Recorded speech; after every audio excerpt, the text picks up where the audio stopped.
ഞങ്ങളും ക്രൂശിക്കപ്പെട്ട ക്രിസ്തുവിനെ പ്രസംഗിക്കുന്നു. ദൈവത്തിന് സ്തോത്രം. നമുക്ക് വായിക്കാം ലൂക്കോസിന് സുവിശേഷം 22-ാം അധ്യായത്തിൻ്റെ 57-ാം വാക്യം മുതൽ. അവനോ, സ്ത്രീയെ, ഞാൻ അവനെ അറിയുന്നില്ല എന്ന് തള്ളിപ്പറഞ്ഞു. കുറഞ്ഞോന്ന് കഴിഞ്ഞിട്ട് മറ്റൊരുവൻ അവനെ കണ്ടു, നീയും അവരുടെ കൂട്ടത്തിലുള്ളവനെന്ന് പറഞ്ഞു. പത്രോസോ, മനുഷ്യ, ഞാൻ അല്ല എന്ന് പറഞ്ഞു. ഏകദേശം 1 മണി നേരം കഴിഞ്ഞാറെ വേറൊരുവൻ, ഇവനും അവനോടുകൂടെ ആയിരുന്നു സത്യം, ഇവൻ ഗലീലക്കാരനല്ലോ എന്ന് നിഷ്കർഷിച്ചു പറഞ്ഞു. മനുഷ്യ, നീ പറയുന്നതെനിക്ക് തിരിയുന്നില്ല എന്ന് പത്രോസ് പറഞ്ഞു. അവൻ സംസാരിക്കുമ്പോൾ തന്നെ പെട്ടെന്ന് കോഴി കൂകി. അപ്പോൾ കർത്താവ് തിരിഞ്ഞ് പത്രോസിനെ ഒന്ന് നോക്കി. ഇന്ന് കോഴി കൂകും മുമ്പേ നീ 3 വട്ടവനെ തള്ളിപ്പറയുമെന്ന് കർത്താവ് തന്നോട് പറഞ്ഞ വാക്ക് പത്രോസ് ഓർത്തു. പുറത്തിറങ്ങി അതിദുഃഖത്തോടെ കരഞ്ഞു. ദൈവത്തിന് സ്തോത്രം. കർത്താവിനെ പടയാളികൾ പിടിച്ചുകൊണ്ട് പോകുകയാണ്. കർത്താവിനെ പിടികൂടി. കർത്താവ് ആ പടയാളികൾ വലിച്ചഴിച്ചുകൊണ്ട് പോകുന്നു. ശിഷ്യന്മാർ അമ്പരപ്പിലാണ്, എല്ലാവരും അമ്പരപ്പിലാണ്.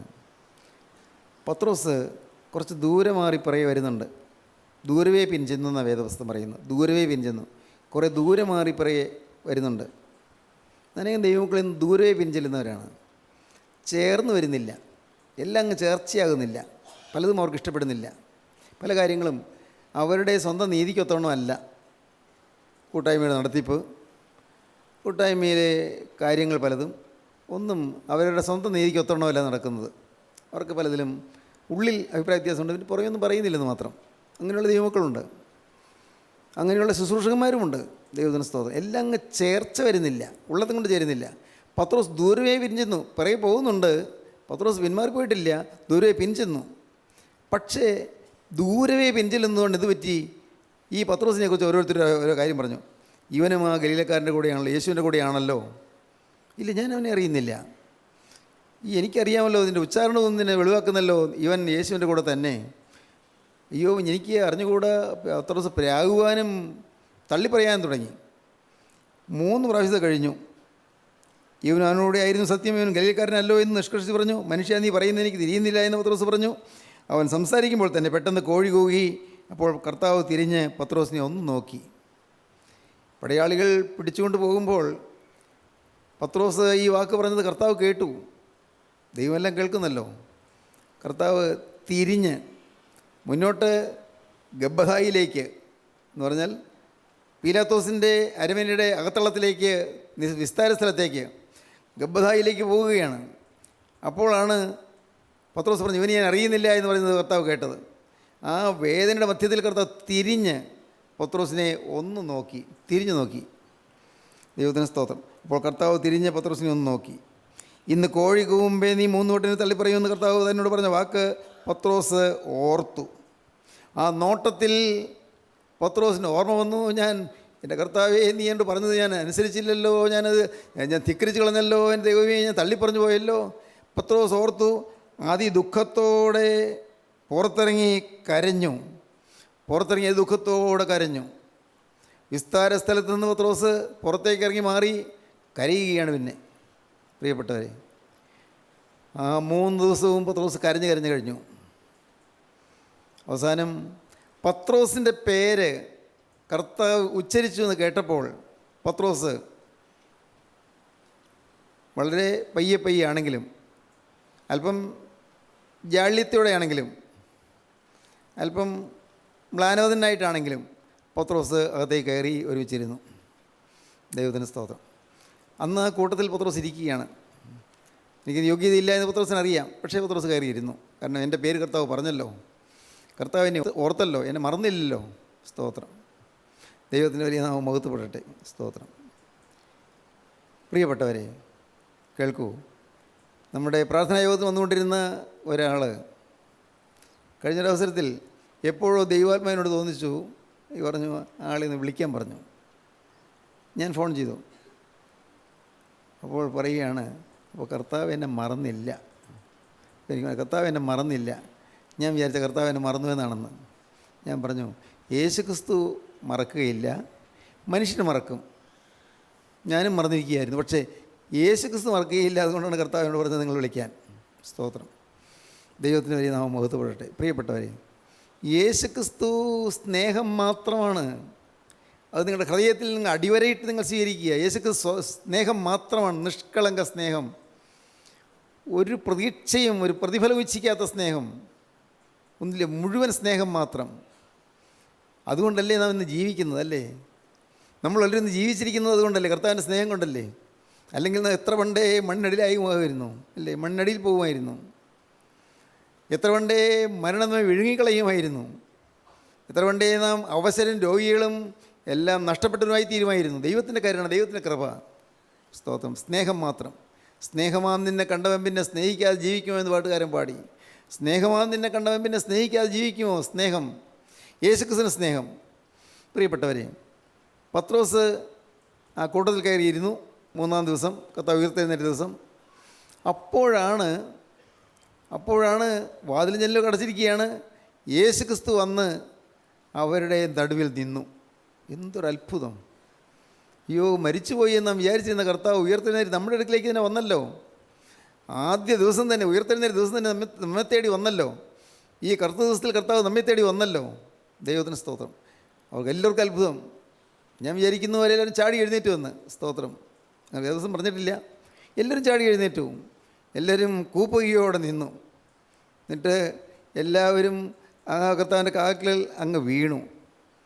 ആ പാദം എല്ലാവരും ചേർത്ത് പിടിച്ചുകൊണ്ട് ചുംബിച്ചു. അപ്പോൾ പത്രോസും ആ കൂട്ടത്തിലുണ്ട്. പത്രോസും ചേർന്നിരുന്നു. കർത്താവ് നിങ്ങൾക്ക് സമാധാനം എന്ന് പറഞ്ഞു. ഉയർത്തെഴുന്നേറ്റ മിശിഹാതമ്പുരാനോട് പറഞ്ഞു, നിങ്ങൾക്ക് സമാധാനം. യോഹന്നാന് ശേഷം 20-ാം അധ്യായം വായിക്കുമ്പോൾ കാണാം. യോഹന്നാന് ശേഷം 20-ാം അധ്യായത്തിൽ നിങ്ങൾക്ക് സമാധാനം എന്ന് പറഞ്ഞു. പിന്നീട് കർത്താവ് അവരുടെ മേൽ ഊതി, നിങ്ങൾ പരിശുദ്ധാത്മാവിനെ കൈക്കൊള്ളുവീൻ എന്ന് പറഞ്ഞു. വായിക്കാം. ആഴ്ചവട്ടത്തിൻ്റെ 1-ാം നാളായ ആ ദിവസം നേരം വൈകിയപ്പോൾ ശിഷ്യന്മാർ ഇരുന്ന സ്ഥലത്ത് യഹൂദന്മാരെ പേടിച്ച് വാതിലടച്ചിരിക്കെ യേശു എന്ന നടുവിൽ നിന്നുകൊണ്ട് നിങ്ങൾക്ക് സമാധാനം എന്നവരോട് പറഞ്ഞു. നിങ്ങൾക്ക് സമാധാനം എന്ന് അവരോട് പറഞ്ഞു. ഇത് പറഞ്ഞിട്ട് അവൻ കയ്യും വിലാപ്പുറവും അവരെ കാണിച്ചു. ചങ്കിലേക്ക് കുന്തം കൊണ്ട് കുത്തിയ പാടും കയ്യിലെ ആണിപ്പാടും അവരെ കാണിച്ചു കൊടുത്തു. അവർക്ക് സംശയമില്ല, നമ്മുടെ കർത്താവ് തന്നെ. കയ്യും വിലാപ്പുറവും അവരെ കാണിച്ചു. കർത്താവിനെ കണ്ടിട്ട് ശിഷ്യന്മാർ സന്തോഷിച്ചു. കർത്താവിനെ കണ്ടപ്പോഴേക്കും അവർക്ക് എല്ലാം സന്തോഷമായി. അവർ തിരിച്ചറിഞ്ഞു, യേശുവിനെ തിരിച്ചറിഞ്ഞു. യേശുവിനെ കണ്ടിട്ട് സന്തോഷമായി. അവർ സന്തോഷത്തോടെ കർത്താവിനെ എതിരേറ്റ് കർത്താവിനെ സ്തുതിക്കുകയാണ്. സന്തോഷത്തോടെ സ്തുതിക്കുക, ആഘോഷത്തോടെ സ്തുതിക്കുകയാണ്. അപ്പോൾ യേശു പിന്നെയും അവരോട്, നിങ്ങൾക്ക് സമാധാനം, പിതാവ് എന്നെ അയച്ചതുപോലെ ഞാനും നിങ്ങളെ അയക്കുന്നുവെന്ന് പറഞ്ഞു. പിതാവ് എന്നെ ഈ ഭൂമിയിലേക്ക് അയച്ചതുപോലെ ഞാനും നിങ്ങളെ ഈ ഭൂമിയിൽ ഓടാടി ദൈവത്തിൻ്റെ വേല ചെയ്യാനായിട്ട് ഞാൻ നിങ്ങളെ അയക്കുന്നു.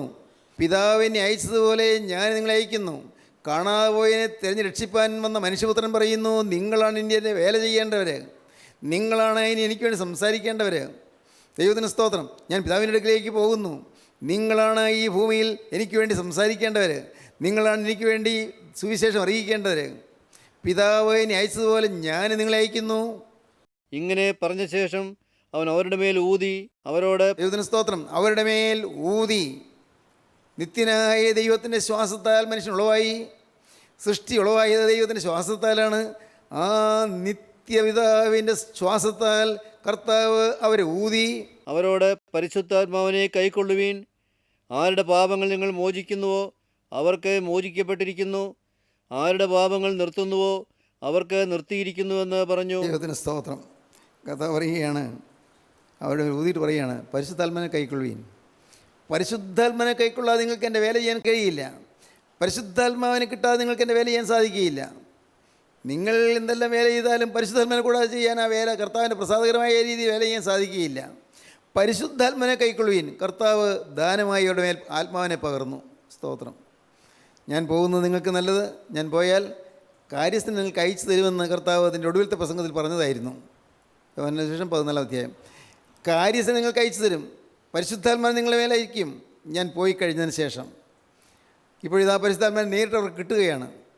അവരങ്ങ് നിർവൃതിയിലാണ്ടു, ആനന്ദത്തിന് നിർവൃതിയിലാണ്ട് ദൈവത്തെ സ്തുതിച്ചു. പരിശുദ്ധാത്മാവിനെ കിട്ടി. സ്തോത്രം. പ്രിയപ്പെട്ടവരെ, ഞാൻ എൻ്റെ ഒരു ആഗ്രഹം നിങ്ങളോട് പറയുകയാണ്. ഇന്ന് ഈ വാക്കുകളെ കേൾക്കുന്ന ഇവിടെ ഇരിക്കുന്നവർ മാത്രമല്ല, നാനാദേശങ്ങളിൽ നിന്ന് ഈ വാക്കുകളെ കേൾക്കുന്നുണ്ടല്ലോ. എൻ്റെ ഒരു എളിയ ആശ, നാം എല്ലാവരും പരിശുദ്ധാത്മാവിനെ പ്രാപിക്കുന്നവരായിത്തീരണം. പരിശുദ്ധാത്മാവിനെ പ്രാപിക്കണം. നമ്മുടെ ഉള്ളത്തിൽ പരിശുദ്ധാത്മാവ് വരണം. നമ്മുടെ അകത്ത് പരിശുദ്ധാത്മാവ് വന്ന് നിറയണം. പരിശുദ്ധാത്മാവ് ഈ ചെറിയ ഹൃദയത്തിൻ്റെ ഉള്ളിൽ പരിശുദ്ധാത്മാവ് വന്ന് നിറയണം. ഒരു കാര്യം എനിക്ക് ഉറപ്പുണ്ട്, നിങ്ങൾ ആഗ്രഹിക്കുന്നെങ്കിൽ പരിശുദ്ധാത്മാവിനെ കിട്ടും. നിങ്ങൾ പ്രാർത്ഥിക്കുന്നെങ്കിൽ പരിശുദ്ധാത്മാവിനെ കിട്ടും. നിങ്ങളെ തന്നെ ശുദ്ധീകരിക്കുന്നെങ്കിൽ പരിശുദ്ധാത്മാവിനെ കിട്ടും. നിങ്ങൾ കാത്തിരിക്കുന്നെങ്കിൽ പരിശുദ്ധാത്മാവിനെ കിട്ടും. പരിശുദ്ധാത്മാവിനെ കിട്ടുമ്പോൾ നിങ്ങൾ കാത്തിരിക്കുക, നിങ്ങൾ പ്രാർത്ഥിക്കുക, നിങ്ങളെ തന്നെ ശുദ്ധീകരിക്കുക, വന്നുപോയ തെറ്റുകളെ ഏറ്റുപറഞ്ഞ് ഉപേക്ഷിക്കുക, ഇനി മേലിൽ പാപം ചെയ്യുകയില്ലെന്നുള്ള തീരുമാനം നിങ്ങൾ എടുക്കുക. പലപ്പോഴും തീരുമാനങ്ങൾ എടുക്കുന്നുണ്ടെങ്കിലും അത് നിലനിൽക്കാത്തതിന് കാരണം നിങ്ങൾക്ക് കൃപ അനുഭവിക്കാൻ സാധിക്കാതിരിക്കുന്നത് അതിന് കാരണമുണ്ട്. കാരണം നിങ്ങളുടെ ഉള്ളിൽ പാപത്തോട് വെറുപ്പ് വന്നിട്ടില്ല.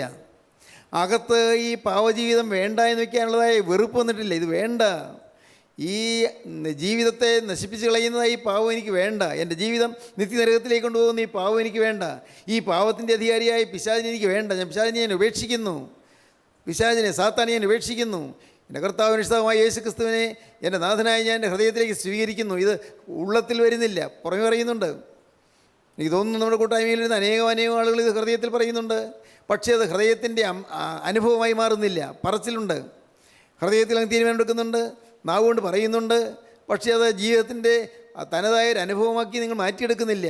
സ്തോത്രം. അതിനാണ് പ്രാർത്ഥന. പ്രാർത്ഥിച്ച് കാത്തിരുന്ന് നിങ്ങളതിനെ ശുദ്ധീകരിച്ച് നിങ്ങൾ ആത്മാവിനെ കൈക്കൊള്ളണം. ദൈവത്തിന് സ്തോത്രം. പരിശുദ്ധാത്മാവൻ ദാനമെന്ന് അപ്പോസ്തലൻ പറയുന്നു. പരിശുദ്ധാത്മാവൻ ദാനം, പരിശുദ്ധാത്മാവ് ഒരു ദാനമാണ്. It's A free gift of God. ദൈവത്തിൻ്റെ ഒരു സൗജന്യ ദാനമാണ്, ഫ്രീ ഗിഫ്റ്റാണ്. ദൈവം തരുന്ന ഫ്രീ ഗിഫ്റ്റ്, സൗജന്യ ദാനമാണ് പരിശുദ്ധാത്മാവ് കിട്ടുക എന്നുള്ളത്. 1973 മെയ് മാസം 11 വെള്ളിയാഴ്ച രാവിലെ 9 മണിക്ക് ആ പരിശുദ്ധനായ ദേവദാസൻ ഈ ഭവനത്തിലേക്ക് വന്നു. അദ്ദേഹം വന്നു. അവിടെ തന്നെ ഉണ്ടായിരുന്ന കട്ടിലെ മാറ്റി പുറത്തേക്ക് ഇട്ടതിന് ശേഷം അദ്ദേഹം അവിടെ ഇരുന്ന് ഉടനെ അദ്ദേഹം സ്തുതിക്കാൻ തുടങ്ങി. ഒന്നും എനിക്കറിയാൻ വയ്യായിരുന്നു, പക്ഷേ എനിക്കറിയാമായിരുന്നു ഏതോ ഒരു പ്രത്യേകത എൻ്റെ ഹൃദയത്തിൽ വരുന്നുണ്ടെന്ന്. എൻ്റെ ഈ നെഞ്ചാകെ അങ്ങ് വീർത്തു വരുന്ന ഒരു തോന്നൽ, ഒരു ശക്തി ഇങ്ങനെ പരിവർത്തനം ചെയ്യുന്നത് പോലെ, ഉള്ളങ്കാൽ മുതൽ നെറുക വരെ ഇങ്ങനെ പായുന്നത് പോലെ തോന്നി. ദൈവത്തിന് സ്തോത്രം. എനിക്ക് അതിൻ്റെ കാര്യങ്ങൾ വിസ്തരിക്കാൻ എനിക്ക് അറിയാൻ പാടില്ല, ഇന്നും അറിയാൻ പാടില്ല. കാരണം ഞാനെത്ര നിസ്സാരനായൊരു മനുഷ്യൻ. അരൂപിയായ ദൈവാത്മാവ് ഈ സാധു മനുഷ്യൻ്റെ ഹൃദയത്തിലേക്ക് വന്നു, കാറ്റകത്തേക്ക് കടന്നു. പരിശുദ്ധാത്മാവിനെ കൈക്കുള്ളിൽ നിന്ന് പറഞ്ഞ് കർത്താവിൻ്റെ മേൽ ഊതി.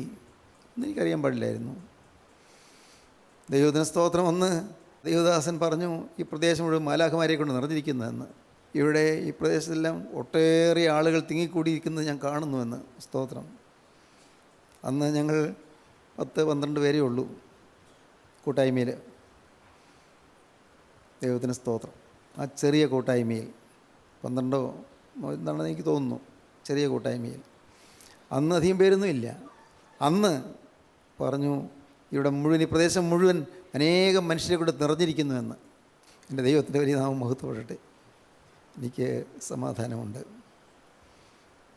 എനിക്ക് ദൈവത്തോട് നന്ദിയുണ്ട്, എൻ്റെ യേശുവിനോട് എനിക്ക് സ്നേഹമുണ്ട്. കർത്താവ് അർഹതയില്ലാത്ത അനുഗ്രഹങ്ങളാണ് തന്നത്, അർഹതയില്ലാത്ത അനുഗ്രഹങ്ങൾ. സ്തോത്രം, സ്തോത്രം. അപകർഷതാബോധം കൊണ്ട് തലകുനിഞ്ഞു പോയ ഈ സാധു മനുഷ്യനെ കർത്താവ് സന്ദർശിച്ചു. സ്തോത്രം. പ്രിയപ്പെട്ടവരെ, അതിനെ തുടർന്നാണ് ഈ ദേശമെല്ലാം ഉണർന്നത്. പിന്നെ അത് പരിസരങ്ങളിലേക്ക് വ്യാപിച്ചു. ദൈവത്തിന് സ്തോത്രം. പ്രദേശങ്ങൾ കർത്താവ് കൈയടക്കി, പരിശുദ്ധാത്മാവ് പ്രവർത്തിച്ചു. ദൈവത്തിൻ്റെ നാമം മഹത്വപ്പെടട്ടെ. നാം എത്ര ഭാഗ്യശാലികളാണ്, നാം എത്ര ഭാഗ്യശാലികളാണ്. ഞാൻ എൻ്റെ ആശ പറഞ്ഞതുകൊണ്ടാണ്. ഇന്ന് നിങ്ങൾക്ക് വേണമോ ഈ പരിശുദ്ധാത്മാവിനെ? നിങ്ങളുടെ ഉള്ളത്തിലേക്ക് ഈ പരിശുദ്ധാത്മാവിനെ സ്വീകരിക്കാൻ നിങ്ങൾ ഒരുങ്ങിയോ? അല്ല, നിങ്ങൾ ഒരുങ്ങുമോ? സ്തോത്രം. നിങ്ങളുടെ ഹൃദയത്തിലേക്ക് കടന്നു വരാൻ തയ്യാറായി നിൽക്കുന്ന ഈ പരിശുദ്ധ അരൂപിയെ നിങ്ങളിപ്പോൾ എതിരേൽക്കുമോ? പരിശുദ്ധാത്മാവെ കടന്നു വരണമേ നിങ്ങൾ പ്രാർത്ഥിക്കുമോ? സ്തോത്രം. പരിശുദ്ധാത്മാവ് കടന്നു വന്നാൽ ക്ഷീണങ്ങൾ തീർന്നു പോകും, നിങ്ങളുടെ വരൾച്ചകൾ മാറിപ്പോകും, കണ്ണീര് ധാരധാരയായി ഒഴുകാൻ തുടങ്ങും, ഹൃദയം അലിഞ്ഞലിഞ്ഞ് ഹൃദയത്തിൽ നിന്ന് തീവ്രമായ പശ്ചാത്താപം ഉയർന്നു വരുന്നത് നിങ്ങൾക്ക് അനുഭവിക്കാൻ കഴിയും. വലിയ അനുതാപം കൊണ്ട് നിങ്ങളുടെ കണ്ണുകൾ നിറയും. വലിയ അനുതാപം കൊണ്ട് നിങ്ങളുടെ ഹൃദയം മുറിയും, ഹൃദയത്തിൽ തകർന്ന അനുഭവം നിങ്ങൾക്ക് ലഭിക്കും. കല്ല് പോലിരിക്കുന്ന ഹൃദയങ്ങളെല്ലാം അലിഞ്ഞലിഞ്ഞലിഞ്ഞ് അത് ഒഴുകിക്കൊണ്ടിരിക്കുന്ന പോലെ അനുഭവം നിങ്ങൾക്ക് ലഭിക്കും. നിങ്ങളിൽ നിന്നിട്ടുള്ളവരിലേക്ക് സ്നേഹം മാത്രം ഒഴുകും. സ്നേഹം മാത്രം. നിങ്ങളുടെ കുടുംബങ്ങൾ സ്വസ്ഥ അനുഭവിക്കാൻ തുടങ്ങും.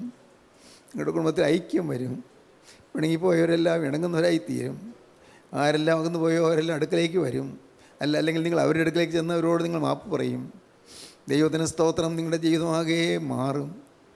ആകെ രൂപാന്തരം വരും. പരിശുദ്ധാത്മാവ് വരിക എന്ന് പറയുന്നത് ഒരു മഹാത്ഭുതമാണ്. ദൈവത്തിന് സ്തോത്രം. നൂറ്റാണ്ടുകൾക്ക് മുൻപ് സിഹിയോന്മാളയിൽ കൂടിയിരുന്ന ശിഷ്യന്മാരുടെ നേരെ ഊതിയിട്ട് കർത്താവരോട് പറഞ്ഞു, നിങ്ങൾ പരിശുദ്ധാത്മാവിനെ കൈക്കൊള്ളുകയും നിങ്ങൾക്ക് സമാധാനം, നിങ്ങൾ പരിശുദ്ധാത്മാവിനെ കൈക്കൊള്ളുമെന്ന് പറഞ്ഞു. പരിശുദ്ധാത്മാവ് വന്നാൽ സമാധാനമാണ്. എല്ലാ അങ്കലാപ്പുകളും മാറും. നിങ്ങളുടെ പരീക്ഷ പേടികൾ മാറും. അയ്യോ പരീക്ഷയാണല്ലോ എന്നോർത്ത് വെപ്രാളപ്പെടുന്നതായി നിങ്ങളുടെ ഭാരങ്ങൾ മാറും. നിങ്ങളുടെ ദുഃഖങ്ങൾ മാറും. നിങ്ങളുടെ അസ്വസ്ഥതകൾ മാറും. നിങ്ങൾക്ക് സമാധാനം ലഭിക്കും. ഹല്ലേലൂയ. ദൈവത്തിന് സ്തോത്രം. എൻ്റെ പ്രിയ സഹോദരി സഹോദരന്മാരെ, ഈ പരിശുദ്ധാത്മാവിനെ പ്രാപിക്കാൻ ഇപ്പോൾ നിങ്ങളെ തന്നെ നിങ്ങൾ ഒരുക്കുമോ? അത് നമ്മുടെ മഹത്വത്തിന് വേണ്ടിയല്ല, നമ്മുടെ ആരുടെയും മേന്മയ്ക്ക് വേണ്ടിയല്ല, നമ്മുടെ ആരുടെയും യോഗ്യത നോക്കിയല്ല. എല്ലാം കൃപാദാനം. എല്ലാം കൃപ. കൃപയാലല്ലോ നിങ്ങൾ വിശ്വാസം മൂലം രക്ഷിക്കപ്പെട്ടിരിക്കുന്നത്. പ്രിയപ്പെട്ടവരെ, നിങ്ങൾക്ക് രക്ഷാനുഭവമാകും. ഇന്ന് മരിച്ചാൽ ദൈവരാജ്യത്തിൽ ചെല്ലുന്നുള്ള ഉറപ്പ് നിങ്ങൾക്ക് കിട്ടും. ഞാനിന്ന് കടന്നു പോയാൽ എൻ്റെ കർത്താവിൻ്റെ രാജ്യത്തിലേക്ക് ഞാൻ പറന്നു ചെല്ലും എന്നുള്ളതായി ഒരു ഉറപ്പ് നിങ്ങൾക്ക് കിട്ടും. കർത്താവിൻ്റെ രണ്ടാമത്തെ വരയിൽ വിശുദ്ധന്മാർ പറന്നു വരുന്ന കൂട്ടത്തിൽ ഞാനും ഉണ്ടാകുമെന്നുള്ള ഉറപ്പ് നിങ്ങൾക്ക് കിട്ടും. കർത്താവിന് സ്തോത്രം. നിങ്ങളുടെ ഹൃദയം സന്തോഷം കൊണ്ട് നിറയും. നിങ്ങളുടെ ജീവിതം ആനന്ദം അലതല്ലുന്ന ജീവിതമായി മാറും. നിങ്ങൾ കർത്താവിനെ സ്തുതിക്കാൻ തുടങ്ങും. ദൈവത്തിന് സ്തോത്രം.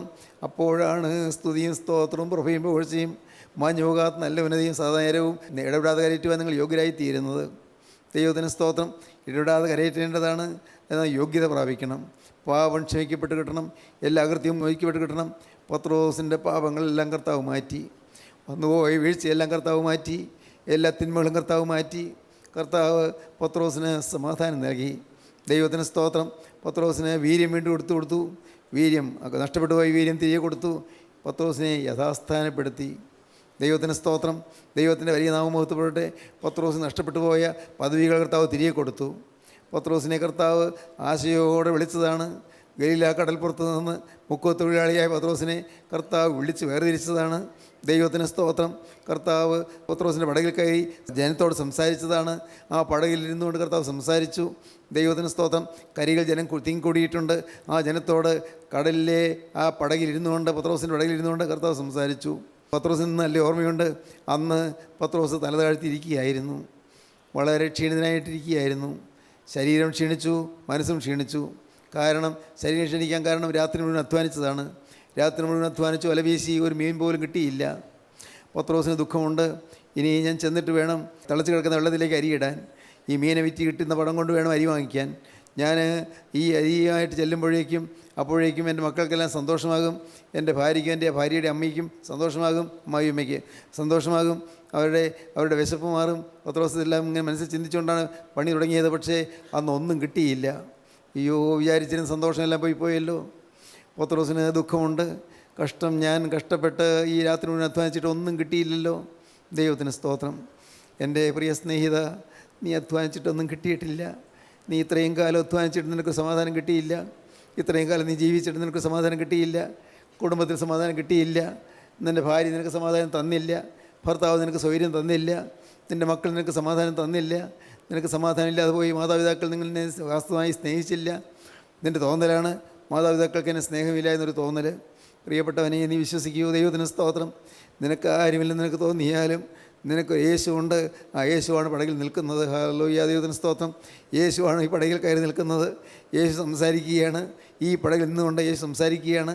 ഒരൊറ്റ കാര്യം ചോദിച്ചു കൊള്ളട്ടെ. ഇപ്പോൾ നിങ്ങളുടെ പടക് യേശുവിന് കൊടുക്കാമോ? ഈ ജീവിതം യേശുവിന് കൊടുക്കാമോ? കർത്താവേ, ഈ മീൻ ഉളുമ്പ് നാറുന്ന ഈ പടക് നിനക്ക് ഞാൻ വിട്ടു തരുന്നു. നീ ഇതിൽ കയറി നിന്നുകൊണ്ട് ജനത്തോട് നീ സംസാരിച്ചു കൊള്ളുക. നീ സംസാരിക്കുമ്പോൾ എനിക്കും ധൈര്യമാകും, എനിക്കും ബലമാകും. യേശുവേ, നീ ഇപ്പോൾ ഈ പടകിലേക്ക് കയറി വരണമേ. നിങ്ങൾ പ്രാർത്ഥിക്കൂ പ്രിയപ്പെട്ടവരെ. നിങ്ങൾ വെറുതെ ഒരു പ്രസംഗം കേൾക്കുകയല്ല, അനുഭവിക്കുകയാണ്. നിങ്ങൾ പ്രാർത്ഥിക്കൂ. കർത്താവേ, ഈ ചെറുപടകിലേക്ക് നീ കയറണമേ, ഈ ചെറുപടകിൽ നീ കയറി ഇരിക്കണമേ. ഹല്ലേലൂയ, ദൈവത്തിന് സ്തോത്രം. എൻ്റെ കർത്താവേ, നീ ഒന്ന് സംസാരിക്കണമേ. ഈ പാവപ്പെട്ട എൻ്റെ ഈ ഹൃദയത്തിൽ നിന്നുകൊണ്ട് നീ ഒന്ന് സംസാരിക്കണമേ. എൻ്റെ നാവിൽ നിന്നുകൊണ്ട് നീ ഒന്ന് സംസാരിക്കണമേ. എൻ്റെ കർത്താവേ, എൻ്റെ ഹൃദയത്തിൽ ഇരുന്നു കൊണ്ട് നീ എന്നോട് സംസാരിക്കണമേ. എൻ്റെ കർത്താവേ, എൻ്റെ ആളത്വത്തിൽ നീ അധിവസിച്ചുകൊണ്ട് നീ ഒന്ന് സംസാരിക്കണമേ. ദൈവത്തിന് സ്തോത്രം. കരയുള്ള ജനത്തോട് സംസാരിച്ചു കഴിഞ്ഞു. പത്രോസ് ദുഃഖിതനായിരിക്കുകയാണ്. വചനം കേട്ടത് മനസ്സിലുണ്ട്. അപ്പോൾ സമാധാനം കിട്ടി. പക്ഷേ എങ്കിലും പ്രശ്നത്തിന് പരിഹാരമായില്ലല്ലോ. വചനം കേട്ടപ്പോൾ സമാധാനം കിട്ടിയെങ്കിലും പ്രശ്നത്തിന് പരിഹാരമായില്ലല്ലോ. അപ്പോഴാണ് കർത്താവ് പറഞ്ഞത്, പടകിൻ്റെ വലതുഭാഗത്ത് വല വീശുവീൻ. പത്രോസ് മറുപടി പറഞ്ഞില്ല, ഒന്നും എതിർത്ത് പറഞ്ഞില്ല. കർത്താവ് ഈ രാത്രി മുന്നേ ഇവിടെ തന്നെ അധ്വാനിച്ചത്, അതൊന്നും കിട്ടിയില്ല, ഇനി അവിടെ വല വീശിയാൽ എന്ത് കിട്ടും? പത്രോസ് ചോദിച്ചില്ല. പക്ഷേ കർത്താവ് പറഞ്ഞു, പടകിൻ്റെ വലതുഭാഗത്ത് വല വീശുവീനെന്ന്. എൻ്റെ സഹോദരങ്ങളെ, നിങ്ങൾ വിശ്വസിക്കൂ, നിങ്ങൾ അനുസരിക്കൂ. പടകിൻ്റെ വലതുഭാഗത്തേക്ക് വല വീശുവോ? യേശു പറയുന്നു, നിങ്ങൾ അനുസരിക്കൂ. ഒന്നും മനസ്സിലാകുന്നില്ല, സാധ്യതയില്ലെന്നാണ് നിങ്ങളുടെ കണക്കുകൂട്ടൽ. ഇനി ഇവിടെ മീനൊന്നും ഇല്ല എന്നാണ് നിങ്ങളുടെ കണക്കുകൂട്ടൽ. വീശാൻ പറഞ്ഞു. എന്താണ് കാരണം എന്നറിയാമോ? രക്ഷകൻ സൃഷ്ടാവ് എന്ന് സംസാരിച്ചു തുടങ്ങിയപ്പോൾ ആ ശബ്ദം കേട്ടുകൊണ്ട് ആ സമുദ്രത്തിലെ ആ മത്സ്യങ്ങളെല്ലാം കൂടി പടകിൻ്റെ ചുറ്റും വന്ന് കൂടിയിരിക്കുകയാണ്. ദൈവത്തിന് സ്തോത്രം. സൃഷ്ടാവിൻ്റെ സ്വരം കേട്ടുകൊണ്ട് അനേകം മത്സ്യങ്ങൾ വന്ന് അവിടെ പടകിൻ്റെ അരികത്ത് വന്ന് കൂടിയിരിക്കുകയാണ്. എൻ്റെ കർത്താവിന് സ്തോത്രം. പ്രിയപ്പെട്ടവരെ, സൃഷ്ടാവിൻ്റെ സ്വരം കേട്ടാൽ സൃഷ്ടി ഒരുമിച്ച് കൂടും. എന്തുണ്ടായി? സംഭവിച്ചത് എന്താണ്? ദൈവത്തിന് സ്തോത്രം. അപ്പോൾ വല വീശി മീൻ നിറഞ്ഞു. വല വലിച്ചു കയറ്റാൻ വയ്യാതായി. അപ്പുറത്തെ പടകിലുള്ളവരെ വിളിച്ചു, അവരും കൂടി വലിച്ചു കയറ്റി. പടക് നിറഞ്ഞു, മീൻ കൊണ്ട് നിറഞ്ഞു. ഒരു പൊടി മീൻ പോലും കിട്ടാത്ത ആ രാത്രി യേശു എന്ന് സംസാരിച്ചപ്പോൾ പടക് നിറഞ്ഞു. പത്രോസിന് ഇതെല്ലാം ഓർമ്മയുണ്ട്. പത്രോസ് ഇപ്പോൾ ഈ പരിശുദ്ധാത്മാവിനെ കൈക്കൊണ്ടപ്പോൾ, ഇപ്പോൾ 3.5 വർഷത്തിന് ശേഷം പരിശുദ്ധാത്മാവിനെ കൈക്കൊണ്ടപ്പോൾ പത്രോസിന് ഇതെല്ലാം ഓർമ്മ വന്നു. ദൈവത്തിന് സ്തോത്രം. എന്നെ സ്നേഹിച്ച എൻ്റെ യേശു ആണല്ലോ ഇപ്പോൾ എൻ്റെ മുമ്പിൽ നിന്നുകൊണ്ട് നിങ്ങൾക്ക് സമാധാനം എന്ന് പറഞ്ഞത്. എന്നെ സ്നേഹിച്ച എൻ്റെ യേശു ആണല്ലോ എനിക്ക് വാഗ്ദത്തങ്ങൾ നൽകിയത്. നീ ശീമോനാകുന്നു, നീ പത്രോസാകുമെന്ന് പറഞ്ഞത് ഈ യേശു ആണല്ലോ. ബർയോനാ ശീമോനെ, നീ ഭാഗ്യവാൻ എന്ന് പറഞ്ഞത് ഈ യേശു ആണല്ലോ. എന്നെ സ്നേഹിച്ച് വ്യക്തിപരമായ ദൂതുകൾ എനിക്ക് തന്നത് ഈ യേശു ആണല്ലോ. ഹല്ലേലൂയ, ദൈവത്തിന് സ്തോത്രം. വ്യക്തിപരമായ ദൂതുകൾ കർത്താവ് തരും. ദൈവത്തിന് സ്തോത്രം. നിങ്ങൾ ഓരോരുത്തരെക്കുറിച്ചും കർത്താവിന് വിലയേറിയ ഉദ്ദേശങ്ങളുണ്ട്, കർത്താവിന് വിലയേറിയ ആഗ്രഹങ്ങളുണ്ട്. ഇന്ന് നിങ്ങൾ ദൈവത്തോട് പറയുക, കർത്താവേ, നിൻ്റെ ആഗ്രഹം ഞാൻ നിവർത്തിച്ചുകൊള്ളാം. എൻ്റെ മേൽ നീ പകർന്ന നിൻ്റെ ആത്മാവിനെ ഞാൻ ഒരിക്കലും ദുഃഖിപ്പിക്കാതെ, ആത്മാവിനെ കെടുത്തിക്കളയാതെ എന്നും ഞാൻ പരിപാവനമായി സൂക്ഷിച്ചുകൊള്ളാം. ഈ എൻ്റെ ഹൃദയത്തിൻ്റെ പേടകത്തിൽ നിൻ്റെ പരിശുദ്ധാത്മാവിനെ ഞാൻ സൂക്ഷിച്ചു കൊള്ളാം. കർത്താവേ, നിന്നെയും വഹിച്ചുകൊണ്ട് ഞാൻ ലോകത്തെല്ലാം സഞ്ചരിച്ചു കൊള്ളാം. നീ എന്നെ എവിടെയെല്ലാം പറഞ്ഞു വിടുന്നു അവിടെയെല്ലാം നിൻ്റെ പരിശുദ്ധാത്മാവിനെ വഹിച്ചുകൊണ്ട് ഞാൻ പോകാം. എൻ്റെ കർത്താവേ, എവിടെയെല്ലാം നീ എന്നെ നിർത്തുന്നുവോ അവിടെയെല്ലാം പരിശുദ്ധാത്മാവിൻ നിറവിൽ ഞാൻ നിന്നുകൊള്ളാം. കർത്താവേ, എനിക്ക് നീ അല്ലാതെ മറ്റാരുമില്ല. നീയാണ് എൻ്റെ ബലം, നീയാണ് എൻ്റെ ശക്തി, നീയാണ് എൻ്റെ ജീവൻ, നീയാണ് എൻ്റെ ആയുസ്, നീയാണ് എൻ്റെ സമസ്ത സർവസ്വവും നീയാണ്. നീ മാത്രമാണ് എൻ്റെ സ്വത്ത്. യേശുവേ, നീയാണ് എൻ്റെ സമ്പത്ത്. യേശുവേ, ഞാൻ നിൻ്റെ സ്വന്തം. യേശുവേ, ഞാൻ നിൻ്റെ സ്വന്തം. ഇന്ന് ഞാനിതാ എന്നെ നിനക്ക് തരുന്നു. ഹല്ലേലൂയ. നിങ്ങൾ പ്രാർത്ഥിക്കൂ, വിട്ടുകൊടുക്കൂ, ദൈവകരങ്ങളിലേക്ക് ഏൽപ്പിക്കൂ, ദൈവത്തോട് വാക്ക് പറയൂ. Hallelujah, hallelujah, hallelujah. ദൈവത്തോട് വാക്ക് പറയൂ. യേശുവേ, ഇന്നിതാ എന്നെ ഞാൻ നിനക്ക് വിട്ടു തരുന്നു. ദൈവത്തിന് സ്തോത്രം. എൻ്റെ ദേഹവും ദേഹിയും ആത്മാവും ഇതാ ഞാൻ നിനക്ക് വിട്ടു തരുന്നു. എൻ്റെ കർത്താവേ, ഈ നിസ്സാരമായ ആളത്വത്തിലേക്ക് നീ എഴുന്നള്ളി വരണമേ. ഈ പാവിയായ എൻ്റെ ഹൃദയത്തിലേക്ക് നീ എഴുന്നള്ളി വരണമേ. എൻ്റെ യേശുവേ, നീ എൻ്റെ ഹൃദയത്തിലേക്ക് എഴുന്നള്ളി വരണമേ. അങ്ങനെ നിങ്ങൾ പ്രാർത്ഥിക്കുന്നുണ്ടോ? ഹൃദയത്തിൽ തീരുമാനമുണ്ടോ? ഇനി മനസ്സറിഞ്ഞൊരു പാവം വരികയില്ലെന്ന് ഹൃദയത്തിൽ തീരുമാനമുണ്ടോ? എങ്കിൽ നിങ്ങൾ ഇപ്പോൾ ഉള്ളത്തിൽ നിന്ന് ഈ വാക്ക് ഏറ്റുപറയുക. കർത്താവോട് പറയുക, യേശുവേ, ഇന്നു മുതൽ ഞാൻ നിന്റെ സ്വന്തം. എൻ്റെ യേശുവേ, ഇന്നു മുതൽ ഞാൻ നിന്റെ സ്വന്തം. എൻ്റെ യേശുവേ, നിന്റെ ക്രൂസിലെ രക്തത്താൽ എന്നെ നീ വീണ്ടെടുത്തതുകൊണ്ട് ഇന്നു മുതൽ നിനക്കായി ജീവിക്കും. Hallelujah, hallelujah, hallelujah. അങ്ങനെ പറഞ്ഞവർ മാത്രം ഹൃദയത്തിൽ തീരുമാനമുള്ളവർ മാത്രം കരങ്ങൾ ഉയർത്തുവീൻ. ജീവനുള്ള ദൈവമേ, കരുണയുള്ള കർത്താവേ, ഞങ്ങളെ ആളാം പ്രതി അറിയുകയും സ്നേഹിക്കുകയും ചെയ്യുന്ന ഞങ്ങളുടെ വാഴ്ത്തപ്പെട്ട കർത്താവേ, അവിടുത്തെ പാദപീഠത്തിലേക്ക് വന്ന് ഈ തീരുമാനമെടുപ്പം ഞങ്ങൾക്ക് തന്ന കൃപയ്ക്കായി ഞങ്ങൾ നിന്നെ സ്തുതിക്കുന്നു, ഞങ്ങൾ നിന്നെ സ്തോത്രം ചെയ്യുന്നു. കർത്താവേ, എല്ലാവരെയും അനുഗ്രഹിക്കണമേ. ഉയർത്തപ്പെട്ട കരങ്ങളിൽ എൻ്റെ നാഥൻ കയറി പിടിക്കണമേ. കർത്താവേ, ആ കരങ്ങളിൽ പിടിച്ച് നിൻ്റെ മക്കളെ അവിടുന്ന് ഉദ്ധരിക്കണമേ എന്ന് പ്രാർത്ഥിക്കുന്നു. പാവമില്ലാത്ത ജീവിതത്തിന് സൗഖ്യം അനുഭവിക്കാൻ ഈ മക്കൾക്ക് ഭാഗ്യം നൽകണമെന്ന് പ്രാർത്ഥിക്കുന്നു. എൻ്റെ നാഥ, അവിടുത്തെ രണ്ടാമത്തെ വേണ്ടി ഈ മക്കളെല്ലാവരെയും ഒരുക്കണമേ. യേശു ക്രിസ്തുവിൻ്റെ ജയകരമായ നാമത്തിൽ പ്രാർത്ഥിക്കുന്നു. കൃപയോടെ കേൾക്കണമേ. ആമീൻ.